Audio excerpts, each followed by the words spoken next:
안녕하세요. 어린이 논픽션의 모든 것 오늘 마지막 시간인데요. 지난 시간에 이어서 옛 이야기 논픽션 책 이제 두 번째 시간이 되는 거죠. 오진원 쌤하고 함께 이야기 나눠보도록 하겠습니다. 오늘 오진원 선생님의 책은 여자답게 나답게라는 책입니다. 선생님 안녕하세요. 네, 안녕하세요. 자, 오늘은 책 제목이 처음 봤을 때 굉장히 이거 도발인가? 뭐지? 뭐 이런 느낌도 들었고요. 사실은 제목만 여자답게 나답게지 안의 내용은 사실 옛날 이야기잖아요. 그렇죠? 네, 주로 이제 지난 시간에 우리가 신화에 대해서 살펴봤잖아요. 근데 그 신화적인 요소가 들어있는 그런 민담도 있지만 대체적으로 뽑은 이제 이야기가 민담입니다. 그래서 진원쌤이 그 민담에 대한 구체적인 이야기 설명해 주시고 이어서 질문 드리겠습니다. 네, 오늘 할 이야기는 민담에 관한 이야기인데요. 지난번에 신화에 대해서는 잠깐 얘기를 했었죠. 그러면서 민담도 아주 살짝 나오긴 했었는데 오늘은 민담에 대해서 조금 자세히 말씀을 드려보도록 할게요.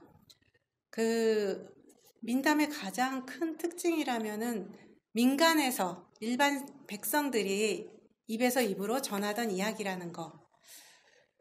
그리고 이 점이 사실은 가장 큰 특징이고 그렇기 때문에 좀 더 자유분방한 것 같아요. 네. 그리고 언제 어디서나 일어날 수 있는 사건들을 전형적으로 발음이 잘 안 되네요. 전형적으로 보여주고 있다는 게 특징이고요. 네. 그렇기 때문에 어떻게 보면은 픽션이랑 비슷한 부분도 있거든요. 많지요. 예. 네. 그리고 이야기의 버전도 굉장히 많지요. 네. 픽션이지만 또 결정적인 다른 점이 있어요. 어떤 거요?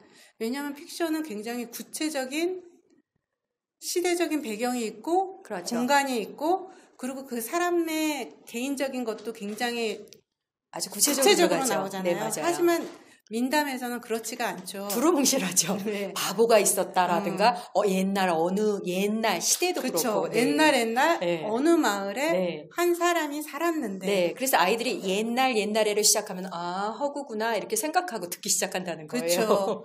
그리고 이렇게 어떻게 보면은 구체성이 떨어지기 때문에 약간 비어 있는 거 아니야? 라고 생각할 수도 있지만 그렇기 때문에 그 인물이 갖고 있는 전형적인 특징이 더 잘 드러나는 것 같아요. 그리고 듣는 사람 입장에서도 너무 구체적으로 나와 있으면 나랑 차이점이 발견됐을 때 자기랑 동일시하기가 쉽지 않거든요. 그렇죠. 하지만 옛날 이야기는 그런 것들에 대해서 활짝 열려 있기 때문에 조금만 연결고리가 생긴다면 누구나 다 쉽게 동일시하고 그 이야기에 빠져들 수 있다는 장점이 있는 것 같습니다. 네, 그렇군요. 네. 그 외에 민담 안에서 우리가 찾을 수 있는 의미가 있다고 한다면 어떤 것이 있을 수 있을까요? 네, 민담은 어쨌든 입에서 입으로 내려오는 이야기는 전해 내려오는 가운데 그 말하는 사람들은 내가 들은 이야기를 그대로 이야기하지 않거든요. 저희도 그렇잖아요. 그쵸? 그래서 부풀려지기도 하고 네. 줄어들기도 하고 자기가 그쵸? 재미있는 거 조금 붙이고 재미없는 거 빼고 그러니까요. 그래서 정말 입담이 좋은 사람은 정말 요만한 가지가 있는 걸 가지고 크게 만들기도 하고 맞아요. 말재주가 없으면 이렇게 풍성한 이야기를 아주 가냘프게 재미없이 만들기도 하고 그렇기도 하지만 그거보다 더 중요한 거는 내가 이 이야기 정말 좋은데 이 부분은 좀 이렇게 말하고 싶지 않아. 받아들이기가 쉽지 않아. 그런 부분이 있거든요. 그러면 화자는 이야기할 때 그런 부분을 은근슬쩍 바꾸게 돼요. 그렇죠. 예. 그리고 듣는 사람은 또 그거를 자기 입장대로 또 해석해서 받아들이게 되거든요. 그러다 보면 같은 이야기가 한 가지 이야기가 아니라 수백 가지의 이야기로 많아져요. 그래서 여러 가지 판본들이 존재하는 건 바로 이 때문이다 라는 생각이 들고요. 그리고 그 가운데서 이야기가 달라지긴 하지만 모든 게 달라지는 게 않아요. 그 기본 뼈대는 여전히 똑같은 데다가 그 기본 뼈대라는 거는 사실은 모든 사람이 공감할 수 있는 네, 맞아요. 모두의 무의식이 나는 미처 생각하지 못하지만 그런 것들이 담겨있는 그런 이야기라고 할 수 있을 것 같아요. 네, 신기하게 그런 것들은 안 바뀌어요. 맞아요. 네. 그래서, 민담의 여러 이야기들이 여러 버전으로 이제 판본이라고 하죠. 판본이라고 하는데 굉장히 많습니다. 그렇죠? 네, 춘향전도 판본이 200개가 넘어요. 근데 저희가 알고 있는 거는 이제 우리가 두 가지는 이제 완판본 연려 춘향수설가나 뭐 이런 것들을 기본으로 해서 우리가 보고는 있으나 실질적으로 입에서 입으로 전해지던 이런 것들은 판본이 굉장히 많다는 것. 그래서 다양한 이야기가 있으나 선생님 말씀하신 대로 기본 뼈대, 무의식 중으로 이거는 변하면 안 되는 거야. 굉장히 핵심이 되는 내용이야 라는 것은 대체적으로 손은 대지 않아요. 그렇죠? 그렇죠. 되게 신기해요. 그것도 네. 보면은. 네, 그런데 그런 이야기들이 아주 많다고 지난 시간에도 말씀드렸잖아요. 그 이야기 중에서 오늘 선생님께서는 여러 민담 중에서 이 책에 몇 가지의 민담을 뽑았습니다. 굉장히 많이 이야기를 읽으셨을 텐데 이 책에 담겨져 있는 이야기들은 어떤 의도를 가지고 또는 뭐 나름의 유의미한 목적을 가지고 선택을 하셨을 것 같은데요. 이 책에 담겨있는 민담을 두루두루 살펴가면서 이 이야기를 왜 선택하게 되었는지 함께 설명해 주시면 좋겠습니다. 네. 이 책에 담긴 이야기들은 전부 여성 인물이 주인공인 그런 이야기예요. 뭐 가시네라든지 며느리 방기, 꼭두각시 이런 거는 제목만 봐도 여자가 주인공이겠다 그런 생각이 드시기도 하지만 뭐 개와 고양이 이야기라든지 뭐 내복에 산다 이런 거는 제목에서는 여자가 드러나지는 않지만 모두 다 여자가 주인공이에요. 그거는 선생님이 제목에다 힌트를 주셨어요. 여자답게 나답게 해서 아주 떡하니 네. 이게 옛날 이야기긴 하지만 네, 여자들의 이야기랍니다. 그런데 뒤에 답도 있어요. 나답게. 그러니까 이런 시선으로 보지 말아주십시오. 이 네, 이야기들은 맞아요. 전부 그런 이야기, 그런 의미는 아닙니다. 라는 메시지를 아예 제목에다가 커다랗게 딱 정하신 다음에 전달해 주셨다는 느낌을 저는 굉장히 강하게 받았거든요. 맞아요. 자, 전체적으로 지금 보이시는 게 이 책의 목차입니다. 책에 담긴 그 목차에 전부 여자 주인공들이 나오고는 있는데 물론 선생님 말씀하신 대로 개와 고양이 이야기 같은 경우에는 여자라고 보기에는 아니고 동물이잖아요. 그렇죠? 그렇죠. 네, 근데 또 저기도 할머니가 나오시긴 해요. 뭐 그래서 두루두루 저 이야기 안에 핵심이 무엇인지 정리하고 사실은 저희가 잘 모르는 이야기들도 있습니다. 그렇죠? 네. 저 같은 경우에는 선생님께서 쓰신 저 메뚜기 미역국 이야기 있잖아요. 머릿말에 쓰신 거. 네. 저거 이제 소화라고 하죠. 저런 네, 이야기를. 짤막한 굉장히 이야기. 짤막한 이야기인데 네. 짤막한 이야기들은 옛 이야기임에도 불구하고 많이 이렇게 전달돼 있거나 전파돼 있지 않아요. 그렇지만 그 짧은 이야기 안에 전하고자 하는 메시지는 굉장히 강렬할 때가 많거든요. 그래서 그렇죠. 선생님께 이거 머릿말로 쓰셨는데 저 되게 좋았다라고 말씀을 드렸었거든요. 그래서 우리가 잘 모르는 몇 개의 이야기를 함께 좀 설명을 해주신 다음에 이야기를 더 나눠보도록 하겠습니다. 네. 먼저 메뚜기 미역국 이야기를 해볼까요? 제목이 메뚜기 미역국. 그래서 아마 조금 당황스러우실 분들도 계신 것 같아요. 네, 맞아요. 저 당황했어요. 왜냐면 우리가 미역국 하면 소고기 미역국, 그렇죠? 바지락 미역국 뭐 이런 식으로. 그렇죠. 그냥. 그럼 메뚜기 미역국은 메뚜기가 메뚜기 들어가나? 네, 저도 그랬어요. 메뚜기 넣고 끓이나 미역국을? 네, 저도 그랬어요. 네, 근데 그런 거는 아니고요. 이 메뚜기 미역국은 아주 한 줄로 이야기를 하자면 메뚜기가 아기를 낳고 척국밥으로 미역국을 끓여 먹는 이야기예요. 메뚜기나 사람이나 어쨌든 미역국을 먹는 건 똑같은 것 같은데 이게 어떤 정말 지치고 배고픈 사람이 길을 가고 있는데 정말 쉬고 싶잖아요. 그쵸. 그래서 어디 쉴 데가 없나 하고 여기저기 살펴보는데 집들은 하나도 없고 막 절망하고 있는 순간에 저쪽 들판에서 연기가 아주 모락모락 올라오죠. 그런 게 보이는 거예요. 그래서 저기 가서 쉬면 되겠다. 해갖고 기운을 내서 거기까지 갔는데 가서 봐도 역시 집은 없었죠. 네. 그래서 자세히 살펴보니까 메뚜기가 그 아기를 낳고 척국밥으로 미역국을 끓여 먹고 있는 중이었었대요.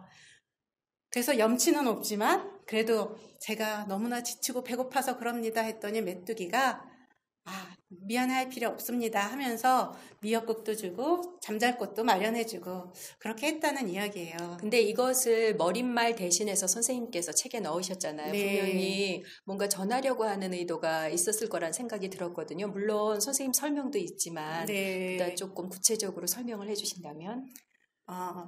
이건 여기서 나온 메뚜기는 엄마잖아요. 그렇죠. 예, 이 이야기를 듣고 어떤 분은 정말 척국밥도 스스로 끓여 먹는 서러운 이야기라 저는 그렇게 느껴졌어요. 저도. 예. 자기가 새끼 낳고 자기가 지금 미역국을 끓이고 있는 이 메뚜기 엄마의 심정은 어떨까 이 생각했었거든요.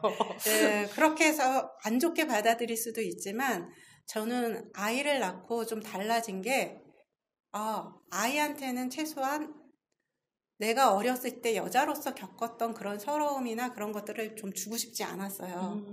그래서 좀 씩씩해지고 싶었었거든요. 네.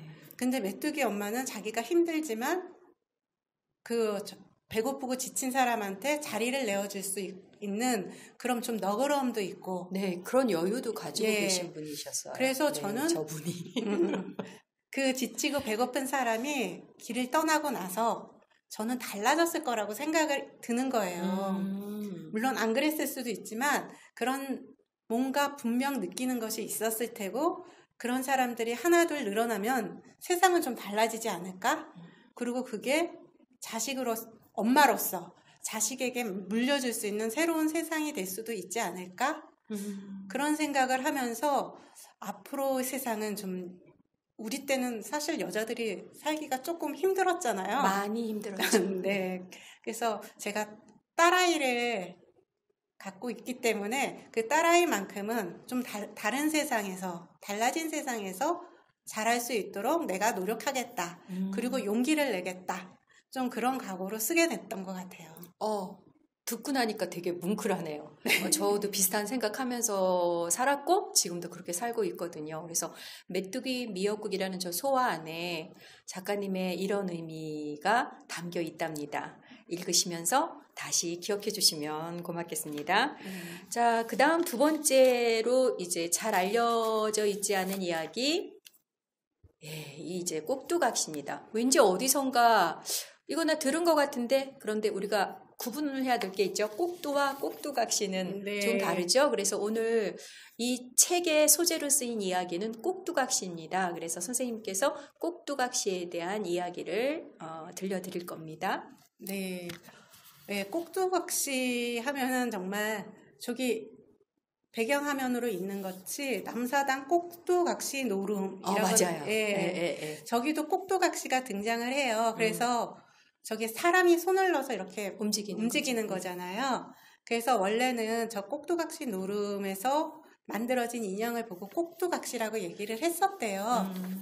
근데 이제 이게 나중에는 일반적으로 이렇게 조종하는 그런 인형들을 전부 다 꼭두각시라고 부르게 됐고, 자신의 의지와 무관하게 움직이는 모든 존재들을 너는 왜 꼭두각시 같이 생각도 없이 이렇게 말하고 있어요. 네, 맞아요. 그래서 되게 부정적인 이미지가 강한데 여기 나와 있는 꼭두각시는 전혀 다른 인물이에요. 아주 가난한 집에 아버지하고 이 꼭두각시하고 이렇게 둘이 살고 있었거든요. 너무 가난하고 힘들다 보니까 결혼을 하지도 못했어요. 나이가 30이 되도록. 근데 그때 꼭두각시가 나는 왜 결혼을 하지 못할까라고 생각하면서 얘기하는 게 있거든요. 저는 그 부분이 굉장히 마음에 들었어요. 뭐라고 얘기를 하냐면은 나는 키가 작으니 옷감도 적게 들 테고, 그렇죠.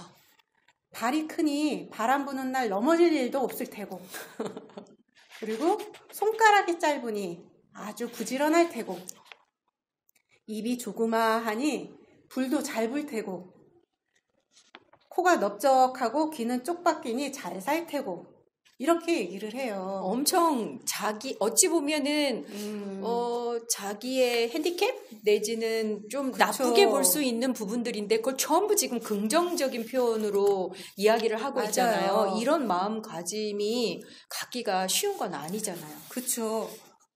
이 꼭두각시는 요 표현에서만 봐도 알 수 있는 것처럼 굉장히 자기 자신에 대한 긍정으로 가득 차 있는 인물이에요. 맞아요. 되게 아름다운 인물이네요. 네, 우리는 사실 굉장히 예쁘고 날씬해도 더 예뻐지고 날씬해지고 싶고 그런 걸 추구하지만 그래서 다이어트 해야 된다. 그래서 저희가 네. 말하잖아요. 다이어트 할 때가 어디 있다고 이렇게 말하는데. 그렇죠.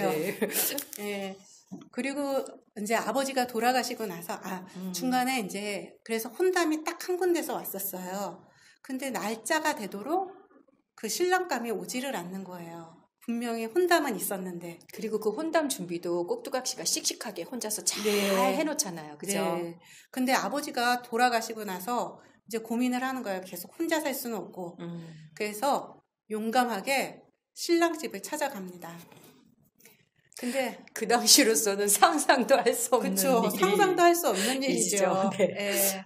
그래서 물어서 신랑 집을 찾아갔는데 정말 집은 쓰러져가는 그런 집이었었고 아주 나이 많은 할머니, 할아버지, 그러니까 시어머니, 시아버지 감들은 정말 너무 늙어갖고 내가 어디 죽기 전에 며느리를 얻어서 좀 밥이나 한 끼 얻어먹어야 살 텐데 뭐 이렇게 얘기하고 있고 근데 보니까 신랑감은 옆에서 얘기를 하는데 보니까 팔은 곰배팔이고 다리는 절고 있고 나이도 40이 넘었을걸요. 그쵸. 아마 49이라고 해요. 네네. 근데 49이면 정말 옛날로 치면 할아버지잖아요. 네네. 근데 그렇게 생각하지 않아요. 이 신랑감 역시도 내 나이 49인데 청춘이 말리 같다라고 얘기를 해요. 네, 맞아요. 그 나이라는 것들이 중요하지 않다라는 그런 이 사람 역시도 강한 긍정을 안고 있는 신랑감이었던 거죠. 둘이 비슷하네요. 그렇죠. 네. 이렇게 서로에 대해서 긍정할 수 있는 두 사람이 만나서 혼인을 했으니 두 사람은 자연히 잘 살 수밖에 없잖아요. 네네네. 예, 그래서 저는 이 인물이 꼭두각시라는 일반적인 그런 부정적인 선입견과는 달리 오히려 반어법적으로 그러네요. 네, 굉장히 긍정적이고 주체적으로 삶을 살아가는 모습이 굉장히 마음에 들었어요. 그래서 이런 인물이 저는 더 많이 알려졌으면 좋겠는데 의외로 이 이야기가 제가 찾아본 한에서는 어느 책에도 어린이 책으로 나와 있는 걸 보지 못했어요. 예, 저도 많이 읽었지만 못 본 것 같아요. 네, 그래서 이 이야기를 뽑게 된 것 같아요. 새삼스럽게 선생님 정리 들으면서 꼭두각시라는 단어 자체가 굉장히 수동적인 인물들한테 우리가 많이 그쵸. 쓰고 있는데 실질적으로 저 이야기를 들어보면 아주 능동적이고 주체적인 여성과 남성 그 두 그쵸. 인물을 저희가 만날 수 있게 되는 거잖아요. 또 다른 발견을 하게 되지 않았나 싶습니다. 자, 다음 이야기는 우리가 개와 고양이 이야기는 많이 알고 있잖아요. 네. 우리 나이쯤에는 교과서에도 저거 실려 있었어요. 그렇죠? 그래서 네. 더 유명했던 것 네, 같아요. 맞아요. 그런데 사실 여선모난 구슬과 개와 고양이, 그래서 이거는 저희가 읽었던 내용하고는 조금 다릅니다. 그래서 아마 일부러 선택을 하신 것 아닌가 이런 생각을 했습니다. 어떻게 다르고 어떤 질문에서 이것을 선택하게 되셨는지 좀 이야기해 주십시오. 네, 우리가 알고 있는 이야기는 정말 할머니, 할아버지가 둘이서 살고 있었고 할아버지가 물고기를 잡았다가 이렇게 놔주는 이야기잖아요. 그쵸, 네. 예. 근데 여기서는 그 구슬을 얻게 되는 계기가 좀 달라요. 이야기를 처음부터 해보자면 어느 날 꿩 한 마리가 푸드덕거리면서 한 남자 앞에 떨어진 거예요. 그래서 이 남자가 이게 웬 행제냐 싶어가지고 그 꿩을 가지고 와서 부인하고 같이 나눠 먹어요. 근데 부인이 그날부터 태기가 있어서 10달 후에 아들을 낳게 된 거죠. 네. 그래서 꿩을 먹고 아이를 낳았다 해서 그 아이 이름을 꿩덕이라고 지어요. 네, 꿩덕이. 이름도 네. 재밌어요. 네. 꿩덕이. 그래서 꿩덕이가 잘 자라가지고 이제 장가를 가게 된 거죠. 그래서 이제 신부 집으로 가고 있는데 갑자기 커다란 구렁이 한 마리가 앞을 가로막더니 잡아먹겠다는 거예요. 그래서 무슨 소리냐, 왜 나를 잡아먹냐 했더니 원래는 내가 그 꿩을 먹어야지 하늘로 승천을 해서 날아갈 수 있었는데 너 때문에 그 꿩을 먹지 못해 여태까지 구렁이로 있다. 그러니까 내가 너를 잡아먹고 빨리 승천해야겠다. 이렇게 얘기를 하는 거예요. 그러니까 꿩덕이가 벌벌벌 떨면서도 사람으로 태어났으면 장가는 한번 들어보고 죽어야 되지 않겠느냐. 그러니 내가 장가 갔다 돌아올 때 잡아먹어라. 이렇게 얘기를 해요. 그러니까 다행히 구렁이가 그러라고 하고 보내줘요. 구렁이가 이거 착한 건가요? 어쩐 건가요? 좀 잘못 판단한 거죠. 그래요. 네. 뭐 같긴 하네요. 네. 그런데 꿩덕이는 이제 혼례를 치르고 첫날 밤을 맞았는데 어떻게 잘 오긴 했지만 얼굴에 수심이 가득 찰 수밖에 없잖아요. 그렇죠. 돌아가면서 네. 죽어야 되니까. 네. 네. 그러니까 색시가 그걸 보고 무슨 일이냐고 자꾸 캐물어요. 그래서 우리는 부부인데 뭐든지 다 서로 믿고 그렇게 살아야 되지 않겠느냐 하고 자꾸 조르니까 사정을 쭉 이야기를 하죠. 그랬더니 색시가 의외로 뭐 그까짓 거 갖고 그러세요. 아무 걱정하지 마세요. 그까짓 것이라고 했네요. 네. 너무 간단한 문제다 이런 얘기잖아요. 네. 그러니까 부인에게는 간단한 문제가 이 새신랑인 꿩덕에게는 굉장히 심각한 문제였어요. 네. 자기 목숨과 관련되는 거라고 그쵸. 생각해서 그래서 이제 다른 생각은 못했을 것 같긴 해요. 돌아가고 있는데 다시 이제 끝나고 시내길 가야죠. 네. 가는데 이제 구렁이가 또 앞을 딱 가로막는 거죠. 그래서 잡아먹으려고 딱 하니까 색시가 딱 신랑을 뒤로 밀고 자기가 앞으로 나서는 거예요. 그래서 너는 왜 내 신랑을 잡아먹으려고 그러느냐 하면서 네가 신랑을 잡아먹으려면은 내가 평생 먹고 살 만큼 할 거를 내놔라 이렇게 얘기를 해요.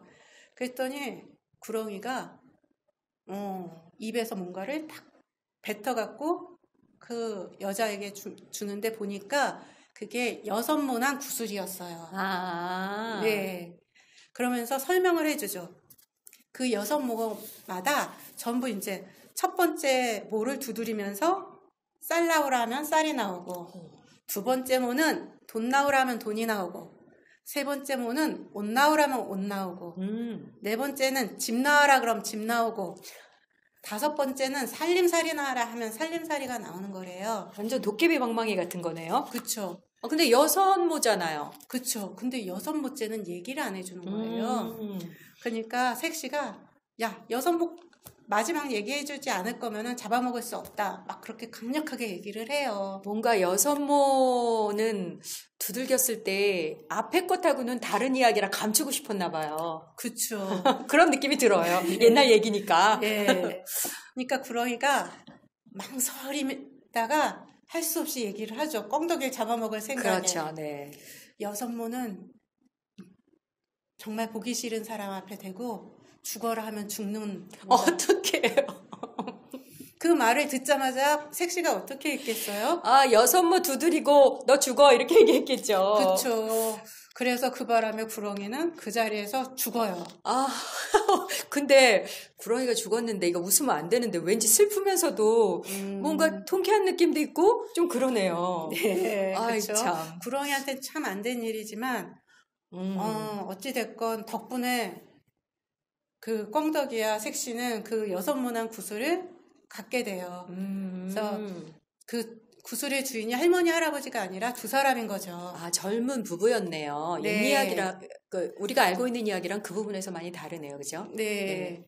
그래서 그거를 가지고 이제 잘 살게 돼요. 그렇게 되니까 당연히 그 집에 구슬이 있다는 소문이 막 퍼져나갔을 테고 그 구슬을 누가 와서 훔쳐가게 되는 거죠. 이야기랑 비슷하게. 네. 훔쳐가게 되니까 이제 그렇다고 해서 우리가 알고 있는 이야기처럼 단숨에 갖고 있던 게 다 사라지는 게 아니에요. 갖고 있던 재산은 야금야금 사라지는구나. 그렇죠. 야금야금 사라지고 두 사람은 너무나 오랫동안 구슬 덕분에 일을 안 하고도 잘 살아왔기 때문에 일하는 법을 잃어버린 거예요. 완전 잊어버려가지고. 예, 잊어버렸기 때문에 일을 제대로 못하니까 가난해질 수밖에 없는 거죠. 그러네요. 그래서 결국은 개와 고양이가 어떤 사명감에 의해서 찾으러 간다기보다는 더 이상 너희를 기를 수 없다. 나가거라 해서 나가게 되는 거예요. 아, 그 이야기는 분명히 앞에 우리가 알고 있는 이야기랑 또 다르네요. 네, 보온담은 아닌 거죠. 네, 그건 완전 보온담이었잖아요. 네. 근데 이거는 우리도 먹고 살 게 없으니까 미안한데 너네 알아서 나가서 먹고 살아라 이 문제잖아요. 그렇죠. 그렇게 바뀌어 있네요, 여기서는. 네. 그러다가 그 뒤에 개와 고양이가 이제 구슬을 찾게 되는 과정은 비슷해요. 네. 네. 그래서 이렇게 밖에 나갔다가 구슬을 발견을 하게 되고 이제 구슬을 가지고 오는 거죠. 그 생쥐 네네네. 그것도 있어요. 대빵쥐 잡아가지고 네. 그것도 있겠구나. 네. 하지만 맨 마지막에 좀 다른 거라면은 뭐가 있냐면은 그래서 할머니 할아버지는 고양이만 이뻐해서 방 안에서 기르고 걔는 네, 밖에서 기르잖아요. 근데 이 이야기에선 그런 부분은 없어요. 그래서 저는 이 이야기가 다 기존에 알고 있던 개와 고양이 이야기보다 좀 좋았던 게 첫 번째는 그 섹시의 당당함이었어요. 그 꽁덕이 그 남편 목숨도 구하고 누가 당당하게 그렇게 얘기하기가 쉽지 않았을 거라고 생각하거든요. 그렇죠. 저 남편도 부들부들 떨던 구렁인데. 더군다나 6번째 뭐를 안 가르쳐 줄 때도 대충 앞에 5가지가 좋으니까 그것만 가지고 갈 수도 있을 텐데 그러네요. 끝까지 그걸 알아내서 위험한 요소로 완전히 제거하고 예, 그런 모습도 굉장히 보기가 좋았었고요. 저는 사실 개와 고양이가 마지막에 개가 좀 불쌍했거든요. 아, 옛날 이야기에서요? 네. 그 교과서에 실려있던. 네네. 근데 나중에 돌아왔을 때 어찌됐건 개와 고양이가 맨 마지막에 실수를 한 게 있어도 똑같이 애를 쓴 거잖아요. 그렇죠. 그런데 그렇기 때문에 똑같이 이렇게 받아들여준 모습들이 굉장히 좋더라고요. 그리고 결국엔 그 구슬을 처음부터 예전처럼 그거에만 의지하지 않고 아주 필요할 때만, 아주 절실할 때만 가끔씩 꺼내서 사용하고 나머지는 일을 하면서 일하는 법을 다시 배우기 시작한 거예요. 그러다 보니까 점점 구슬을 꺼낼 일이 사라졌고, 그러다 보니 영원히 잊어버렸고, 그래서 그 구슬이 어디 있는지 지금 모른대요. 그러네요. 네. 그걸 또 어디에 있다고 하면 좀 난리 날 텐데 옛 이야기의 매력은 이런 데 있지 않나 싶습니다. 어디 있는지 모릅니다, 여러분. 찾지 마세요. 그래도 조금 궁금하긴 하죠. 그죠. 저 살짝 땡기는데 있으면 찾으러 갈지도 몰라요. 네, 그렇죠. 그렇게 이야기 이제 잘 알려져 있으나 또는 잘 모르는 이야기 몇 개만 저희가 뽑아서 설명드렸습니다. 이거 외에도 여자답게 나답게 이 책 안에는 재밌는 이야기가 굉장히 많이 들어있습니다. 그런데 이제 목차를 보시면서 느끼셨겠지만 또는 제목을 통해서도 이미 대충 눈치채셨겠지만 전체적으로 이 이야기에 그려진 이야기 안에서 그려지는 여성들의 어떤 공통적인 모습이 있습니다. 그래서 그 공통적인 모습을 어떻게 보셨는지 그리고 작가의 고민 지점은 어디였는지 좀 알려주시겠습니까? 네. 하나 더 남았네요. 힘센 정강동에. 네. 그래, 맞아. 이것도 있었어요. 간단하게 말씀드릴까요? 네네네네. 정강동에는 남동생이고요. 그 누이가 있었던 거예요. 근데 이 정강동이가 처음부터 힘이 셌던 건 아니고 중들이 이렇게 힘이 세지는 그 물을 먹는 거를 알게 되고 그 물을 먹고 힘이 세졌어요. 그래서 그 다음부터 힘 자랑을 마구 하고 다니죠. 씨름판에 나가서 전부 다 이기고. 근데 어느 날 씨름판에 갔다 아주 조그만 애한테 지고 만 거예요. 그래서 화가 나갖고서 집에서 울그락불그락 하고 있으니까 이제 누이가 너 나랑 팔씨름 한번 해보지 않을래? 했는데 졌죠. 네, 왠지 졌을 것 같아요. 네. 그러니까 애가 깜짝 놀라면서 혹시 아까 씨름판에 있었던 게 누나야? 그랬더니 그렇다고 얘기를 해요. 누나는 힘이 세지만 티를 안 내고 있었던 거죠. 이유가 있었을까요? 힘으로 모든 걸 해결하는 것은 올바르지 않다라고 생각을 했던 거겠죠. 예. 그렇구나. 그래서 힘자랑을 하고 다니는 동생이 좀 걱정스러웠었겠네요. 그렇죠. 아니나 다를까 얼마 후에 집으로 중들이 찾아와요. 힘을 겨뤄보자고. 근데 마침 정강동이가 없었어요. 다행이다. 그래서 정강동이는 어디 갔다 3일 후에 온다. 그러니까 일단 가죠. 중들이 물러나고 다시 오겠다고 해요. 그러자 누나가 그 대문에 커다란 바위를 묶어놔요.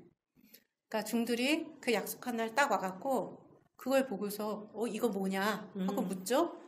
그랬더니 이거 우리 정강동이가 흰기르기 할 때 머리로 한 번씩 박는 거야. 원래는 무지무지 컸었는데 줄어든 거라고. 이렇게 줄어들었어.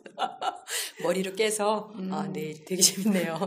힘이 엄청 세다고 느껴지겠어요. 그렇죠. 그러니까 중들이 자기들도 힘이 세다고 생각하니까 들이받았겠네요. 우리도 해보자. 해서 머리를 박았으니 어떻게 됐겠어요? 다 사망했을 것 같아요. 왠지. 네. 뭐 그래갖고 그 무사히 그걸 넘기고 그랬다는 이야기예요. 그래서 여기서는 정말 힘이 센 그 정강동의 누이 모습도 있지만 힘이라는 것들을 어떻게 다뤄야 되는지 그런 것들을 그 누이의 모습을 통해서 보여주는 것 같아요. 네. 네.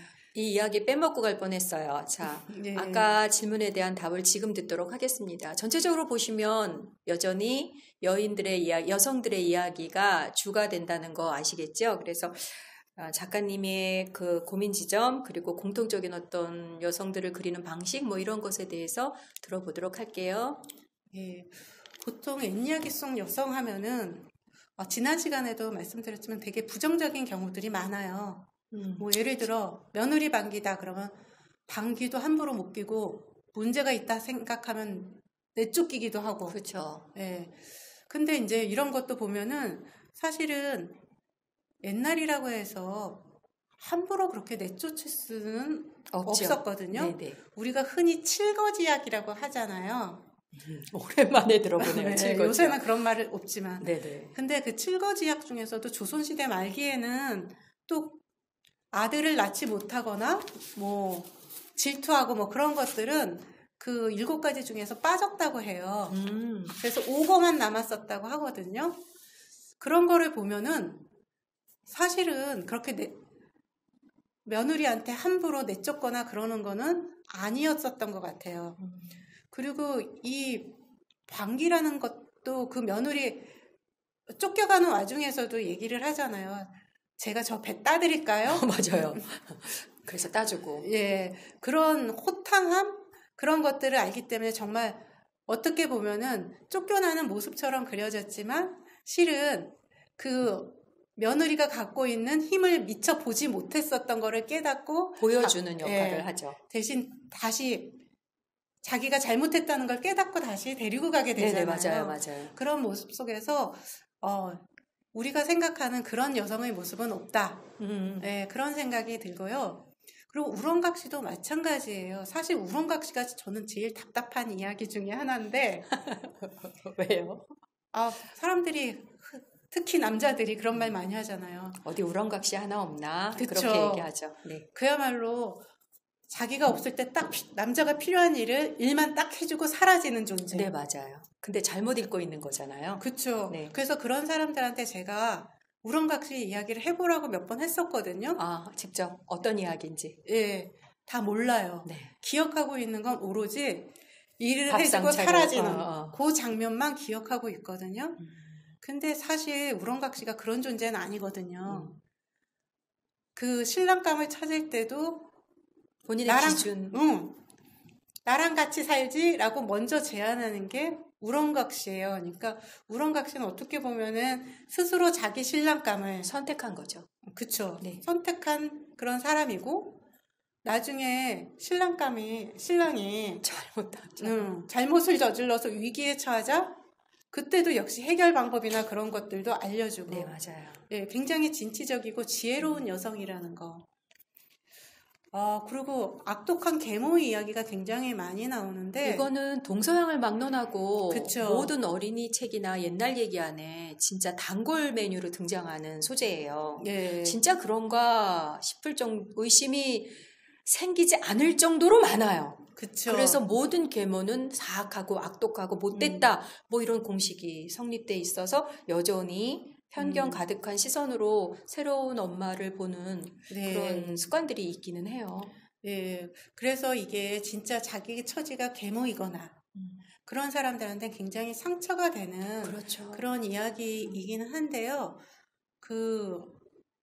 사실은 아이들이 커 나가면서 부모와의 갈등이나 그런 것들이 있을 때 한 번쯤 하고 넘어가는 생각들 있잖아요. 저도 우리 엄마 계모 아닐까? 저도 그랬는데 전 제가 그런 게 아니라 친구들이 와서 그랬어요. 니네 엄마 계모 아니니? 이렇게 말했거든요. 예. 사실 저게 계모여서 계모가 아니고 맞아요. 자라면서 특히 청소년 시기에는 진짜 뭐 이러면서 왜 난 저런 엄마 되기 싫어 뭐 이런 말도 하고 그렇죠. 본인 스스로도 질문을 하게 되는 경우가 되게 많아요. 예. 근데 이야기 책에서는 그렇죠. 어떻게 보면은 엄마의 갈등이나 그런 것들을 상징적으로 계모란 모습으로 표현을 한 건데 그런 것들이 굳어져 버리니까 특정 그 예. 계층을 지칭하는 것처럼 인식이 네. 돼버린 거죠. 네. 근데 아이들이 자라면서 느끼는 감정이다라고 이해를 해 주신다면은 조금 넘어가기가 편할 것 같아요. 네. 그리고 이제 콩쥐 파찌 같은 경우도 굉장히 콩쥐가 누명을 많이 쓰고 있는 인물이라고 생각하는데 보통은 착한 아이 뭐 이렇게. 예, 그리고 대개는 원래 콩쥐 파찌 이야기에서는 그 계모가 굉장히 불리한 일들을 많이 시키잖아요. 네, 그렇죠. 근데 그럴 때마다 굉장히 지혜롭게 그 문제를 해결해요. 근데 이야기책에선 그런 부분은 쏙 빠지고 맞아요. 잔치집에 가면서 시키는 일을 정말 그 일은 혼자서는 누구도 할 수 없는 할 수 일이죠. 없는 일을 네. 남겨졌을 때 그 부분만 부각을 시키고 그랬을 때 콩쥐가 우는 걸로 얘기가 다 풀려요. 네. 풀리거든요. 네. 울고 있으면 누가 와서 막아주고 울고 있으면 누가 와서 걷어주고 뭐 이렇게 하는 네. 거죠. 네. 그러다 보니까 그 이야기를 하면서 여자들은 혼자서는 일을 하지 못하고 울기만 하는 그런 존재로 많이 그려져요. 근데 옛 이야기를 정말 제대로 들여다보면은 사실은 이거는 정말 억울한 누명일 뿐이라는 생각이 들거든요. 그래서 옛 이야기 속에서 여성들이 갖고 있는 이런 누명들을 좀 벗겨주고 싶었어요. 여성들이 그렇지 않아. 예, 그런 네네. 것들을 보여주고 싶다는 생각이 많이 들었고, 그래서 재활을 할 때도 굉장히 많이 신경을 쓰게 됐던 것 같아요. 그래서 여러 가지 나와 있는 판본들을 전부 다 꺼내서 보고, 어떻게 하면 이런 것들, 본 모습을 가장 잘 보여줄 수 있을까?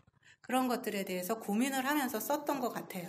마지막 말씀은 정말 저도 공감하는 게 사실 우리가 옛 이야기에서 일정 부분 덜어내지고 정말 중요한 부분인데도 네. 여러 이유로 덜어내지고 보여지는 얘기들은 사실 작가들의 역량 문제도 있고 작가들이 고민하지 않은 그런 결과물일 수도 있지 않을까라는 생각도 잠깐 했었는데 중요한 거는 지금 활동하고 있는 작가분들은 그런 고민들을 되게 많이 해서 좋은 옛 이야기가 원래의 모습 그대로 이렇게 전달되는 이야기로 책으로 나오는 경우가 많아서 저는 개인적으로 최근에는 방향이 그렇죠. 그렇게 흘러가니까 되게 좋다는 생각이 들었거든요. 네. 그럼 진짜 선생님이 이 이야기 마무리하시면서 정말 여성들의 옛 이야기 안에는 이런 모습만 있을까? 정말 이렇게만 할까? 이 질문을 하셨다 그랬잖아요. 네. 저 질문을 시작으로 해서 결과물로 나온 것이 지금 여자답게 나답게라는 이 책이잖아요. 네. 그러면 조금 더 구체적으로 이 여자답게 나답게라는 이 책이 어떤 과정을 거치면서 어떤 고민을 하시면서 나오게 되는가 하는 이 창작 과정을 좀 깊이 설명해 주셨으면 좋겠습니다. 네. 문제의식은 앞에서도 말씀드렸던 것처럼 뭐 이렇게만 할까라는 건 기본적으로 그렇지 않다라는 그렇죠? 뜻이기도 하고 다 아마 네. 아셨을 거예요. 그거는. 네. 그 여성 인물에 대해서 편견을 너무 사람들이 많이 갖고 있다. 그리고 요즘 시대와 맞지 않는 이야기라고 여기기도 하는데 사실은 이 점에서는 참 마음이 아프기도 해요. 왜냐하면은 민담이라는 게 사실은 입으로 전해져야 하는 거잖아요. 그렇죠. 입으로 전해지는 가운데서 그 시대성이 자연스럽게 들어가면서 계속 그 문화가 이어졌다면 여성의 모습도 조금은 바뀔 수 있었을 거라고 생각을 해요. 그렇죠. 그리고 그 바뀐 여성의 모습이 이야기 안에 남아서 또 네. 다시 이어지고 그렇게 네. 되겠죠. 하지만 그 문화가 사라지고 나니까 과거의 모습으로 그냥 여성들은 고착돼 버리고 만 거죠. 네, 맞아요. 네. 그래서 일단은 좀 과거에 갇혀 있는 여성 인물들을 살려놔야겠다. 그런 생각이 많이 들기도 했었고요. 특히 여성으로서 제가 여성이 주인공인 이야기들을 읽으면서 제 자신의 모습을 발견하기도 되고 제가 갖고 있는 문제점들 그런 것들이 이렇게 같이 맞아떨어진다라는 생각을 많이 하게 됐어요. 아, 그래서 이 책 안에 네. 선생님의 경험이 상당히 많이 녹아 들어가 있잖아요. 네, 맞아요. 그래서 책을 읽을 때 훨씬 더 공감할 수 있는 부분이 커져요. 네. 그건 전 개인적으로 되게 좋다고 생각했어요. 네, 그래서 제가 옛 이야기를 재화하는 거와 더불어서 정말 신경을 많이 썼던 게 그런 것들을, 그런 부분을 어떻게 하면은 독자들에게 잘 전달해 줄 수 있을까? 그거에 대해서 굉장히 많이 고민을 했는데, 가장 좋은 방법은 어쨌든 제 이야기를 제가 이런 상황에서 이거를 이렇게 받아들였고, 그런 것들을 솔직하게 보여드리는 게 독자들도 자신의 입장에서 생각해 볼 수 있는 그런 계기가 될 수 있는 게 아닐까? 그래서 사실은 저는 제 이야기하는 거 되게 힘들어하는 정말 극히 소심한 사람이거든요. 근데 이 책에서는 과감하게 저를 드러내서 이야기를 했었던 것 같습니다. 인정합니다. 네. 제가 10년 넘게 선생님 봐왔지만 당신 말씀 잘 안 하시는 거 아는데 책 보면서 그래서 깜짝 놀랐어요. 네. 아니 이렇게나 많은 이야기를 여기다가 그런데 훨씬 공감이 됐었어요. 쉽고. 네. 감사하죠. 그 부분. 자, 이제 전체적으로 이런 창작 과정을 거쳐서 이야기 논픽션 책인 여자답게 나답게라는 책이 나오게 되었습니다. 근데 선생님께서 이제 똑같은 이야기여도 사실 앞에 나왔었던 신화와 오늘 우리가 이야기하는 민담은 약간 차이가 있기는 하죠. 그렇죠. 뭐 우리가 전문가가 아니기 때문에 그러니까 학술적으로, 그러니까 학문적인 전문가를 말씀드리는 겁니다. 그래서 뭐 구체적으로 신화는 이렇고 민담은 이렇기 때문에 뭐 이런 이야기는 아니지만 그래도 약간의 차이가 있기 때문에 이 신화와 민담의 차이 안에서 그 차이점이 있다고 한다면 어떤 건지 그리고 어떤 고민을 우리가 조금 더 해야 하는지 책을 읽을 때 이런 논피션 책을 읽을 때나 또는 뭐 창작을 하시는 분이나 어떤 고민을 조금 더 해야 할까 뭐 이런 질문을 드려보도록 하겠습니다. 네. 사실 신화와 민담은 앞에서도 계속 조금씩 얘기가 나오긴 했었는데 가장 큰 차이는 세상을 바라보는 그런 관점인 것 같아요. 그러니까 신화는 이해할 수 없는 것들을 이해해 가면서 고민하는 그런 과정들이 담겨 있기 때문에 굉장히 철학적인 인간의 근본 문제에 대한 그런 질문을 찾을 때 굉장히 많이 도움이 됐었던 것 같고요. 그리고 민담은 정말 보통 사람들의 이야기라고 생각을 해요. 그리고 정말 민담의 주인공은 어떤 상황에 놓였을 때 결코 고민하지 않잖아요. 그렇죠. 그냥 앞으로 뚜벅뚜벅 걸어나가요. 근데 그런 모습들이 저는 굉장히 건강하다고 느껴지거든요. 모든 것들은, 모든 문제가 생겼을 때는 가만히 앉아있을 때는 절대 해결이 되지 않거든요. 모든 문제는 내가 움직였을 때만 해결이 돼요. 그런 점에서 저는 민담이 굉장히 좋은 것 같아요. 그리고 우리가 안고 있는 고민이랑 직접 관련이 있는 이야기들이 굉장히 많아요. 네, 거의 그런 얘기죠. 네. 지금 우리가 해결해야 되는 내가 안고 있는 문제 중에 네. 여전히 해결을 못하고 있는데 네, 근데 그쵸. 주인공들은 되게 쉽게 해결을 하는 이야기들이 꽤 많아요. 네, 그리고 자기가 고민하는 지점에 따라서 같은 이야기라도 같은 이야기를 보면서도 서로 다 다른 이야기로 받아들일 수가 있어요. 맞아요. 네, 그게 또 민담의 가장 큰 특징 가운데 하나예요. 그래서 예를 들어 저기 옛 이야기로 만나는 법 이야기 뭐 그런 책들이 있잖아요. 네네네네. 우리는 저런 생각 전혀 안 하거든요. 옛 이야기를 보면서 민담을 보면서 저런 거는 전혀 생각할 게 없는데 변호사나 그렇죠. 그런 걸 고민하는 사람들은 법에 관심 있는 사람들은 모든 게 법으로 보이기 때문에 민담이나 이야기 속에 있는 것도 모두 다 저렇게 보이겠네요. 저렇게 보이는 거예요. 이 사건을 해결하려면 법적으로 어떻게 해결해야 되지? 뭐 이런 네. 얘기를 하게 되죠. 아까 제가 처음에 머릿말로 썼던 메뚜기 미역국도 저는 굉장히 긍정적인 어머니의 모습을 봤던 거고 저는 살짝 예. 뭐야 혼자서 이걸 다 하고 있는 중이야? 이 엄마는 이랬으니까요. 예. 그렇게 생각을 하신 분 같은 경우는 반대로 하실 수도 있죠. 내가 이렇게 만들어 나갈 거야를 뭐 내 아이는 척국밥을 스스로 끓이는 게 아니라 누군가 도와주면서 서로 살 수 있는 그런 세상으로 만들어갈 거야. 그런 식으로 또 결론이 맺을 수도 있지 않을까요? 그렇죠. 예, 그래서 민담은 구체적인 우리의 삶과 밀접한 관련을 맺는다는 게 가장 큰 특징이고 또 그렇기 때문에 이 이야기는 민담은 이런 뜻이야 라고 한 가지로 고정해서는 절대 안 될 것 같아요. 네. 네, 사람마다 그게 고민하는 지점에 따라서 전부 다 의미가 다르게 받아들여지기 때문에 그런 것들에 대한 열린 마음, 그런 것도 민담을 통해서 가질 수 있게 되는 것 같더라고요. 아, 네, 맞아요. 저도 네. 그 말씀에 공감해요. 그래서 해석의 여지가 굉장히 많은데 네. 그걸 하나로 딱 이거야 라고 말할 수 없는, 그래서 그게 또 민담의 매력이라고 생각이 들거든요. 맞아요. 신화 같은 경우는 그 답이 사실은 약간은 그쵸, 있죠. 보이죠. 네. 그렇습니다. 자, 이제 마지막 질문 드리겠습니다. 이제 저희가 6차례에 걸쳐서 어린이 책 관련해서, 논픽션 책과 관련해서 이런저런 이야기를 나눴는데요. 이제 마지막으로 부모님들이 이제 학업과 관련해서 또는 뭐 우리 아이가 공부를 좀 잘했으면 싶어서 이렇게 논픽션 책을 가장 많이 빌려다 줍니다. 그렇죠? 그래서 주로 도서관을 활용해서 애들이 그림책이라도 보고 있을 양이면, 야, 공부해야지 무슨 그런 책을 봐. 만화책 보더라도 학습 만화 위주로 이제 빌려다 주거든요. 이게 같은 맥락입니다. 그래서 선생님께 우리가 어머니들이 이제 특히 부모님들이 여러 책들을 아이들 공부에 도움이 되라는 이유 하나로 상당히 이 이유가 아닌 학부모님이 계신다면 양해를 구합니다. 그러나 대체적으로 이제 부모님들이 이런 이유로 논픽션 책을 굉장히 많이 빌려다 이제 아이들한테 안기는데요. 그럴 때 우리 아이들과 부모님 모두를 위해서 지금 이제 그런 상황이거든요. 선생님께서 꼭 이 말씀만은 들려드리고 싶다 하시는 말씀이 있으면 이야기해 주십시오. 네, 저도 비슷합니다.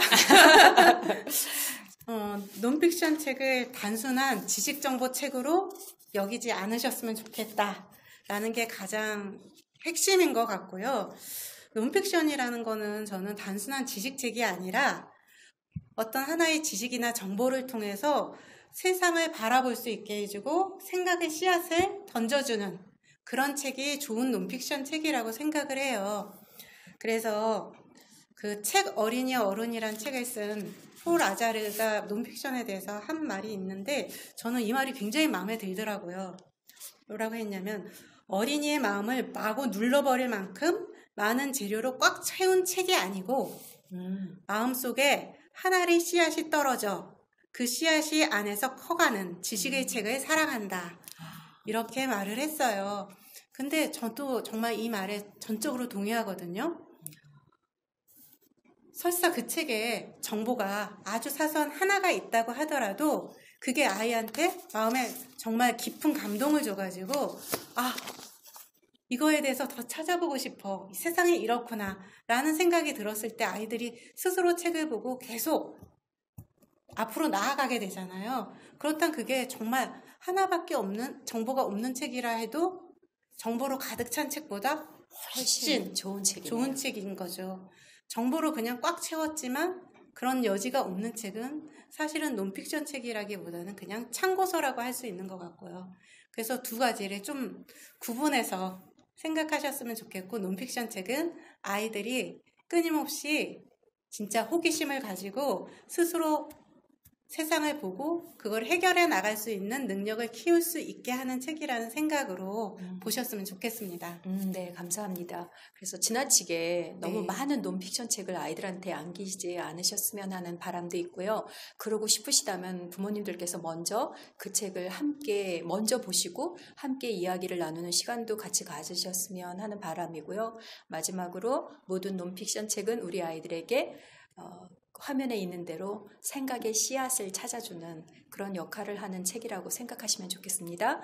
오늘 이야기 여기서 마치도록 하겠습니다. 함께 해주신 오진원 선생님 감사합니다. 네, 감사합니다.